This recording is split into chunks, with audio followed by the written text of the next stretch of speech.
Hello and welcome back to another video. In this problem, we're asked to explain in our own words the meaning of each of the following.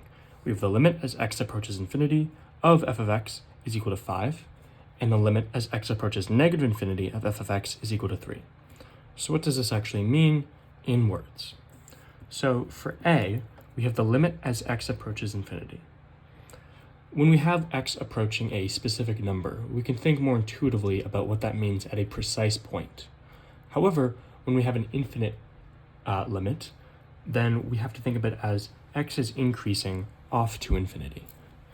So as x increases, and then it's implied to infinity,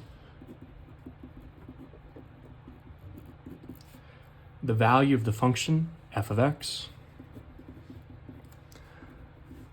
approaches a value of 5. For B, we have a similar thing. As x decreases, and it is infinitely off to negative infinity,